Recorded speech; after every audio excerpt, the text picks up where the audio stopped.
Welcome to my channel. This is my first ever video doing this. So I said, why not? I'll see some movies, say how I feel about the internet. If no one watches it, great. It's gonna help me with film school, can do some editing, writing as well. We'll see how it goes. So I just got back from seeing Captain America New World Order. I kind of wanted to talk about it. I don't know if you can tell. Okay, the snow has stopped. I live in Canada, so it's been very, very snowy. So leaving the house was pretty difficult. But anyway, let's get to it. Okay, so Captain America New World Order is the newest Marvel movie in 2025.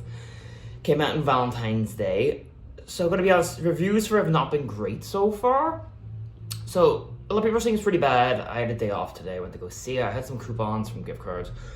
Whatever. So I went to see the movie. There's only like me and like 4 other people there. I'm like, cool, whatever. Okay, so what is it about? Basically, it's the first movie where Anthony Mackie, Sam Wilson, is now our new Captain America.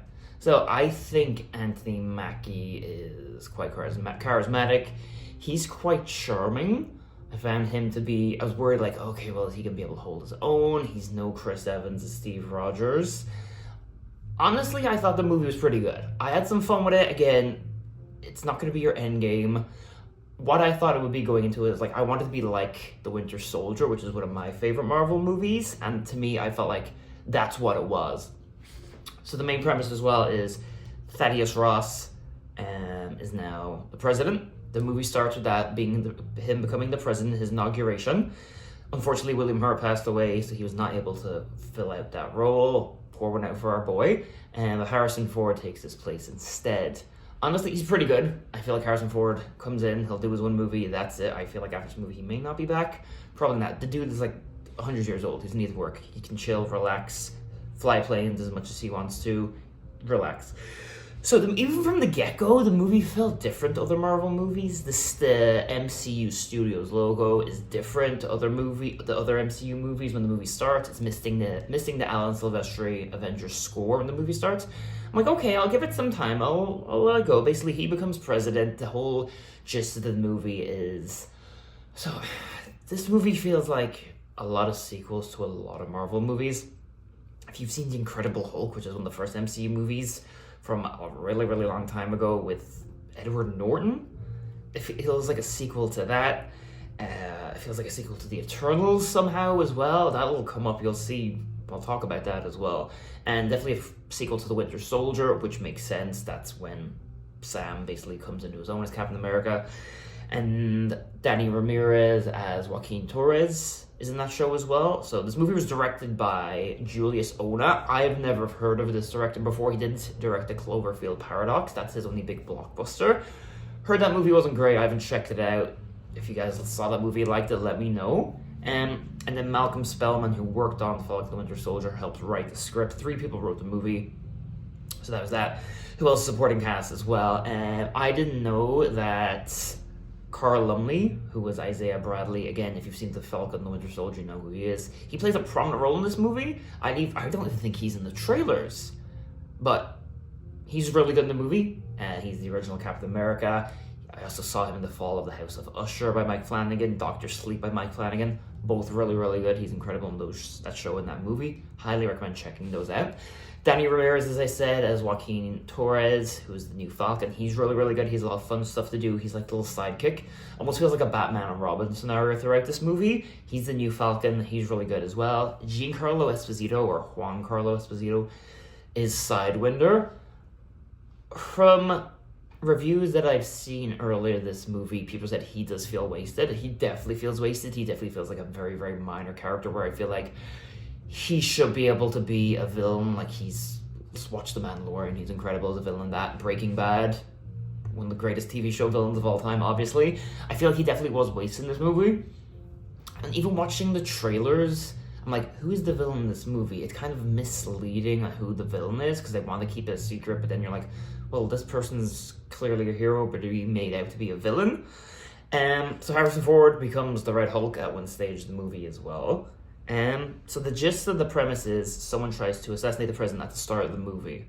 And it's basically them going on a hunt to figure out who's trying to assassinate the president because they're trying to broker a deal with Japan because they discover adamantium in the Celestial from the Eternals that kind of was sticking out of the earth at the end of that movie.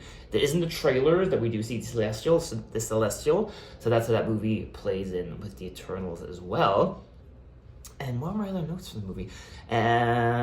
Tim Blake Nelson as Samuel Stearns was the leader in The Incredible Hulk. He plays a big role in the movie as well. He hasn't been in one of these movies for like quite a long time. But anyway, he's back. I feel like I've seen every single Marvel project and I barely remember him, so I don't know how kind of casual goers will remember him. They do kind of do a quick flashback with like a new snippet if you are not in the loop. They'll kind of help you catch up as well. But no, it's them basically, they want the adamantium to broker a deal with Japan. That's kind of the gist of the movie. It feels like political espionage. If you've watched The Night Agent, that's a really good kind of comparison as well. I just watched that recently. It was really, really good. It takes place in the White House. A lot of this movie takes place in the White House also. And other supporting cast as well. There is a woman in this movie who I don't think was in any of the trailers who plays a prominent supporting role as well. She's an actor I've never heard of. She was really good as well. She plays the president's head of security. There's also a character who was on the cast list and is missing from this movie.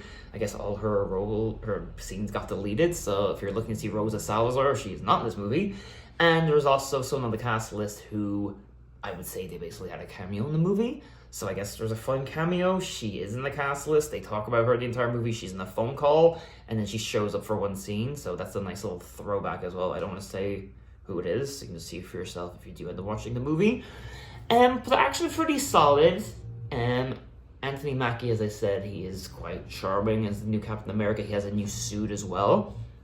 So the Wakandans give him vibranium and incorporates into his suit with his wings and his shield, which is already made from vibranium, obviously.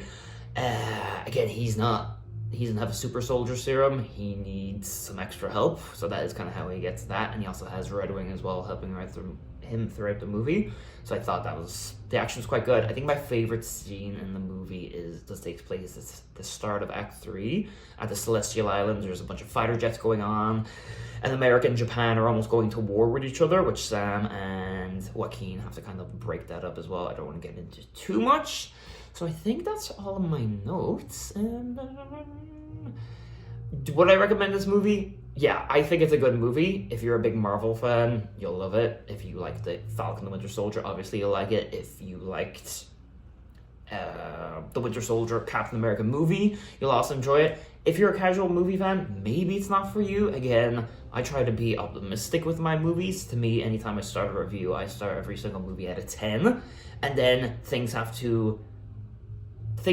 don't enjoy would bring the movie down. Some people start movies at 5, some people start movies at 0. To me, I try to be optimistic and I try to look at the best of a movie because I just realize how difficult these things are to make. So I think overall, it's decent. What was the last Marvel movie I can compare it to? So yeah, The Marvels, was that 2024? That movie was made, right? I don't really remember that movie at all. So yes, it's better than The Marvels. And then before that, I think it was Ant-Man Quantumania. I quite like that movie. I know a lot of people didn't, so maybe I'll say it's the same caliber as Ant-Man Quantumania. But yeah, I mean, it's going to be on Disney Plus in a couple of weeks or a couple of months. Anyway, if you have to go out and trek the snow like I did to see it, unless you're a super big fan, then I'd say maybe you could pass on it. So yeah, I'd give it it's probably like an 8 out of 10. To me, that's good. Some people, they give it a 6 out of 10. They think that's good. To me, a 6 out of 10 is bad in my opinion. So yeah, I would recommend it if that's what you think of that. So if you have seen it, let me know. And if you wouldn't mind liking this video and subscribing if you did enjoy it, it's going to help me grow my channel, which I'm just starting to do today. I'm also finishing a book today called The Life Impossible by Matt Haig. And I'm going to have a review for that. So I'll be doing books, movies, maybe some fitness stuff, maybe some mental health stuff, maybe music as well. We'll see how much time I can squeeze into things. I am busy with my job as well. And then tomorrow I'm going to watch Apple TV Plus's new movie, The Gorge, with Anya Taylor-Johnson and Miles Teller. And I'm going to review that as well. So hopefully I will see you then. And thank you for watching. Goodbye.